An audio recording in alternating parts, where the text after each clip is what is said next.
আজকে ডিম ভাজির সাথে ভর্তা করেছিলাম, সেটা আপনাদের সাথে শেয়ার করবো। হ্যালো, আসসালামু আলাইকুম, সবাই কেমন আছেন? আশা করি সবাই বেশ ভালো আছেন। আমার মতো আমিও ভালো আছি। তো প্রথমে আমি ডিমটা ভেজে নিতেছি। তো ডিমটা দিয়ে দিয়েছি এখানে। তো ডিমটা এখন উল্টে দিব।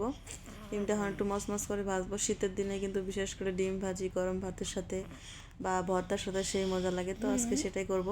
তো ডিমটা এখানে কেটে নিলাম, কেটে দুই ভাগ করে নিলাম, নিয়ে এখন এটা আমি উঠে রাখবো। তো ডিম ভাজি আমার করা শেষ প্রায়। তো এখন আমি কড়াইতে তেল দিয়ে দিয়েছি। এখানে আমি চিংড়ি মাছটা ভেজে নিব, চিংড়ি মাছের ভর্তা বানাবো। তো চিংড়ি মাছটা ভালো করে ধুয়ে নিয়েছিলাম, তো এটা এখন দিয়ে দিলাম। দিয়ে এখন একটু হলুদ লবণ দিয়েছি যেন কালারটা আসে। তো এখানে দিয়ে এখন এটা ভালো করে ভাজবো। তো এখানে আবার হচ্ছে শুকনা মরিচ দিব, শুকনা মরিচ দিব, তারপর হচ্ছে পেঁয়াজ রসুন সব দিব। তো দিয়ে এটা এখন ভালো করে ভেজে নিব, যেহেতু ভর্তা করব। তো এরকম মাছ করে ভেজে নিব। তারপর আবার হচ্ছে বেগুন ভর্তা করার জন্য আমি শুকনো মরিচ আর রসুনকে করে নিলাম, টেলে নিলাম। তো টেলে নিলে পরে আবার হচ্ছে দেখাইতেছি, আমি কিন্তু পেঁয়াজ ভর্তা করব আজকে শুকনো মরিচ দিয়ে। তো সব কিছু থাকবে আজকের ভিডিওতে। তো দেখেন আমি কথা বলতে বলতে পাটার মধ্যে চলে আসছি। তো এখানে আমি শুকনো মরিচ আর লবণ দিয়ে এখন একটু বাটবো মরিচটা। তো আগে একটু বাটে নিলে মিহি হবে। তো এখানে বাটা হয়ে গেলে পরে আমি এখানে চিংড়ি মাছগুলো দিব। তো এটা ভালো করে এখন একটু বাটে নিব। তো এখানে এখন চিংড়ি মাছগুলো দিব, চিংড়ি মাছ সব কিছু এখানে দিব। এখানে পেঁয়াজ রসুন সবই আছে একসাথে, যেগুলো ভাজছিলাম সেগুলোই দিলাম। তো দিয়ে এখন এটা ভালো করে, তো এটা এখন বাটাবাটি করতে হবে। যে যাই বলেন না কেন, পাটায় বেটে ভর্তা করলে কিন্তু এটা স্বাদ অন্যরকম হয়। অনেকে দেখি ব্লেন্ডারে ভর্তা করে, তো আমার কাছে ব্লেন্ডারে ভর্তা মজা লাগে না। তো পাটায় এভাবে কষ্ট হলেও পাটায় বাটার চেষ্টা করি।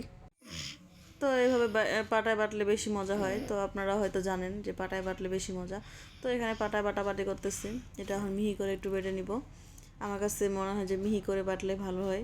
তো অনেকে দেখি যে একটু আস্তে আস্তে রেখে দেয়। তো যার যেমন রুচি সে সেভাবে খাবে, তাই না? তো আমার যেভাবে ভালো লাগে আমি সেভাবে আপনাদের সাথে শেয়ার করলাম। তো এই ভর্তাটা তো দেখানোর কিছু নাই, তবে এত মজা হয়েছিল, আমি শেষে দেখাবো। আমি খাইছিলাম, অনেক মজা হয়েছিল গরম ভাতের সাথে, মাশাল্লাহ। তো এটা এখন হয়ে গেছে প্রায়। এখন আমি একটু সরিষার তেল দিয়ে এটা এখন আমি উঠায় রেখে দিব। দেখেন সরিষার তেল দিয়ে দিলাম। তো দিয়ে এখন এটা ভালো করে নাড়াচাড়া দিয়ে দেখাইতেছে। দেখেন কি সুন্দর কালারটা আসছে, মাশাল্লাহ। অনেকে দেখি কাঁচামরিচ দিয়ে ভর্তা খায়, তা আমার কাছে মনে হচ্ছে শুকনো মরিচের ভর্তাটা আমার কাছে ভালো লাগে। তো কথা বলতে বলতে ওই ভর্তাটা কিন্তু হয়ে গেছে। তো এখানে আমি বেগুন ভর্তা করবো, যেটা বেগুন ভেজে রেখে দিয়েছিলাম। বেগুন পোড়া ভর্তা হলে বেশি মজা হতো, তো আমার কাছে পোড়ার মতো সময় ছিল না, তো আমি ভেজে নিয়েছি তেলের মধ্যে। তো এটা এখন আমি ভর্তা করবো এখানে। তো এটা দিয়ে এখন আমি কাঁচা পেঁয়াজ দিয়ে ভর্তা করবো আর কি এটা। তো দিয়ে এখন এটা ভালো করে একটু সরিষার তেল দিয়ে দিব, দিয়ে এখন এটা ভালো করে মাখাবো। তো বেগুন ভর্তাটাও কিন্তু অনেক মজার। এভাবে এভাবে ভেজেও ভর্তা করলে অনেক বেশি মজা হয়। তো আপনারা চাইলে এভাবে করতে পারেন। অনেকে দেখি পুড়ে করে, তো পুরাটাও কিন্তু অনেক বেশি মজা হয়। তো এটা ভর্তাটা কিন্তু আমার হয়ে গেছে, উঠে নিলাম। তো এখানে আমি পেঁয়াজ ভর্তা করব। তো এখানে শুকনো মরিচ লবণ দিয়ে পেঁয়াজগুলো দিয়ে এখন এটা আমি ভালো করে হাত দিয়ে কষলাই মাখাবো। তো এটা পাটায় বাটবো না, পাটায় বাটলে এটার স্বাদ পাওয়া যাবে না। তো এটা হচ্ছে এই ভর্তাটা কিন্তু শুধু শুধু ভাতের সাথে, গরম ভাতের সাথে অনেক মজা লাগে।